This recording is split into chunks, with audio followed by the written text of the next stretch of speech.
Hello, and welcome to this tutorial for the Smallworks GPS lure. Today, we'll be going through the installation and configuration of an NTP server using the manual step-by-step instructions. While it is recommended to simply use an auto-installer, this method will allow the user to have better control and better understanding of the process involved.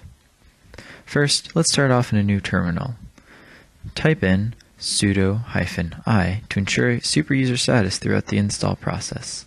This saves us the hassle of having to type sudo before every command. Next, we will add separate repositories to ensure that all packages we want to install will be found properly. First, add in the main repository. Next, add the universe repository. Then the restricted repository.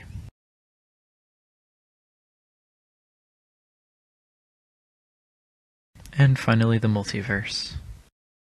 With this we should be able to find just about any package. Now run apt-get update. This may take a bit of time, so we'll fast forward over these parts for the sake of the video. Once that's done, it's time to install packages. First, we'll start off with PPS tools.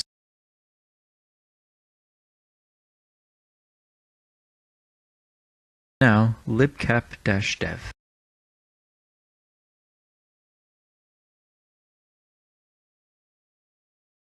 Next, dkms.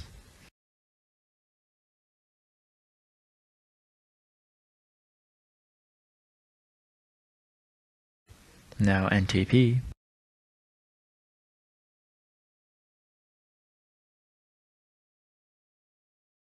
And minicom.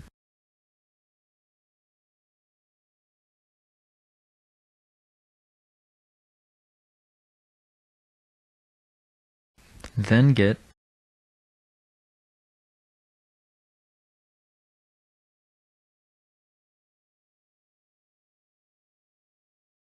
And finally, set serial.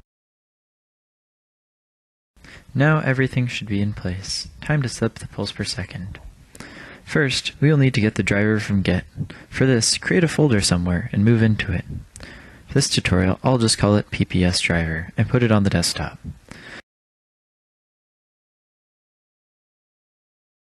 Now, once we're inside, go ahead and run git clone https://github.com/bsteinsbo/minnowboard.git. Now, we should be able to see there's a new folder in here. So we'll move into it and look again. And there's another folder, so we'll move into there too. In here, we see there's a C file called minnowpps-gpio. So we'll go ahead and open that up with nano. This code serves as a driver to enable PPS support on the MinnowBoard. To configure it, scroll down and change this line so that it says PPS_GPIO and the number is 340, which is the Linux address for the PPS pin on the lure. Please note that if your kernel version is 3.17 or earlier, the port number will be 84 instead. With this change made, save and exit nano. Next, run the make command. This will create a few files for us, importantly, the make file. Now, before we run this make file, I'm just going to change the permissions on it so it goes off without a hitch for any user. If you'd like, you can change this 777 to meet whatever your needs are. With that, go ahead and run the make file. Once that's nice and done, the PPS driver should be installed. Next, we'll go ahead and open up the modules file to add PPS. In here, just scroll down to an empty line and add PPS-GPIO. Once that's done, go ahead and save. Go ahead and reboot for these results to take effect. Okay, we're back. Let's see if it worked. Try running lsmod pipe grep pps. Here you should see a line that says PPS_GPIO. If this is present, it worked. Otherwise, go back and check to make sure everything was typed in correctly, as a simple typo or a wrong GPIO port can easily prevent this from working. Now that that's good, we're going to install the driver using dkms. Run dkms add-m minnow-pps-gpio/2015-0721. Then run dkms build minnow-pps-gpio/2015-0721.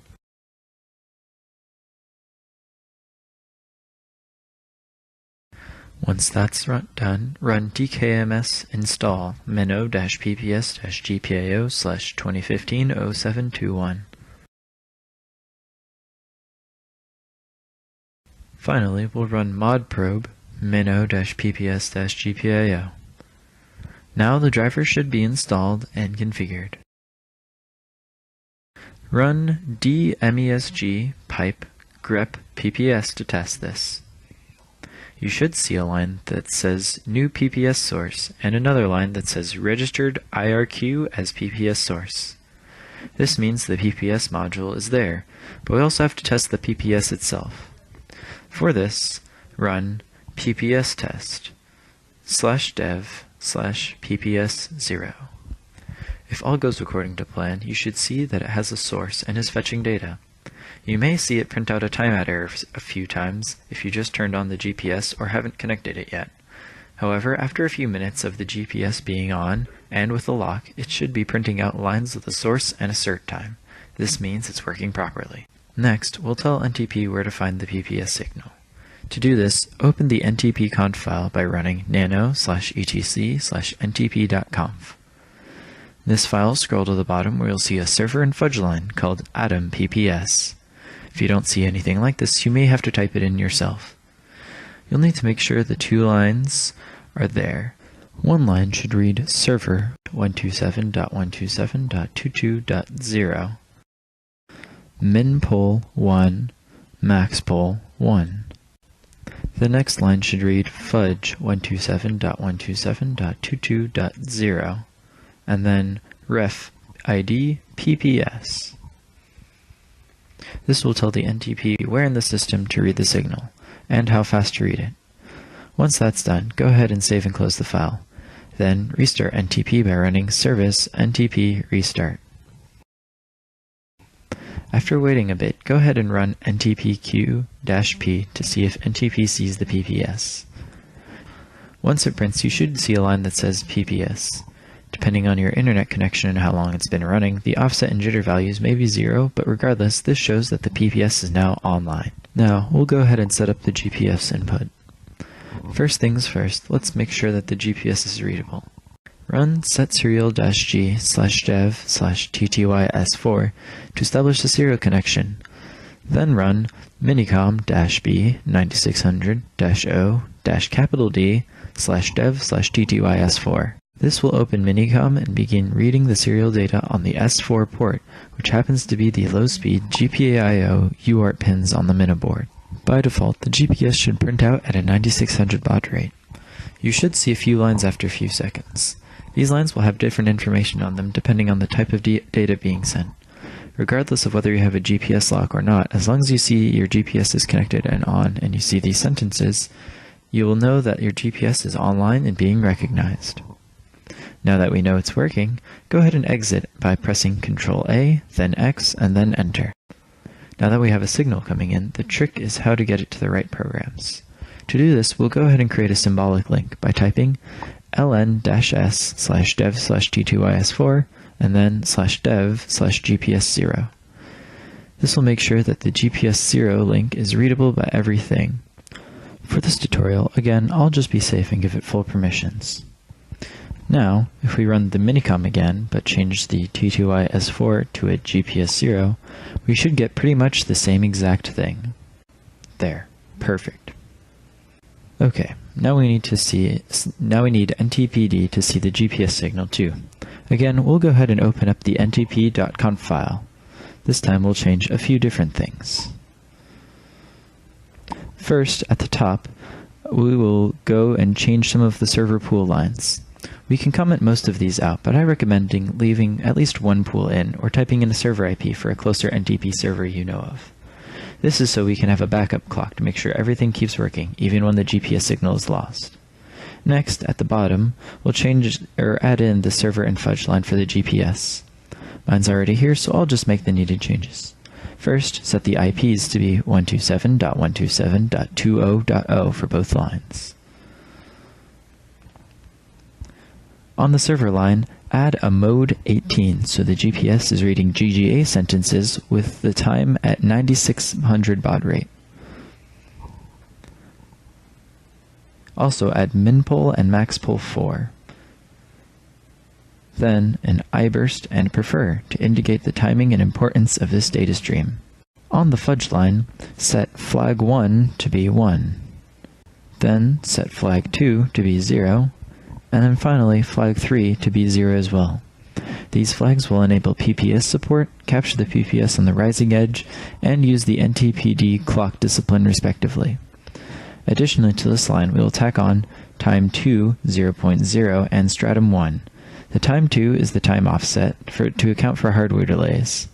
Once you allow your system to run for a while, if you notice a constant GPS offset, change the 0.0 to that value. Now we'll go ahead and save it and exit NTP. Now, before we run the ntpq command again, first let's make sure AppArmor isn't going to block the signal. AppArmor, which is in place by default on most systems to protect the programs from overstepping their bounds, unfortunately blocks NTPD from reading the GPS. To fix this, open up user.sbin.ntpd, which is in the AppArmor.d folder. In that file at the bottom, change the capability IPC owner line so that it is enabled. Then save and close. This will allow NTP to work properly. Now it's time for a reboot, but before we do, there are a few things we should set up to make our lives a little easier. Some of the commands from above need to be run every system boot. Rather than do this manually, it's much easier to write a script to do this. I'll go ahead and make sure I'm back in the folder from earlier on my desktop, and I'll just use Nano to create a new file. I'll call this file ntpconfigboot.sh. In here, I'm just going to type !bin/bash, then modprobe minnow-pps-gpio, and then rm/dev/gps0, then ln-s/dev ttys4/dev-gps0, and then finally service ntp restart. This way, every boot, all the devices are linked again properly. Go ahead and save the file, and then open up rclocal. In this file, go ahead and add the address of that script on a new line. Now that that's done, go ahead and save and close, and then we will reboot the system safely. Okay, back from the reboot now, and it's time to check that our install worked. Run ntpq-p, and we should see a GPS line in there now.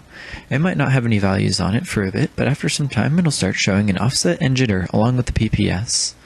Once this happens, the clock will begin training itself and increasing in accuracy. This honing in might take a few days to get to a stable level, but in the meantime, this NTP daemon will still be correcting the system clock and can broadcast time to a network. It just won't be as accurate. We're talking in millisecond offsets here instead of microseconds. Regardless, you should now have a functional Stratum 1 NTP clock on your hands. Congratulations.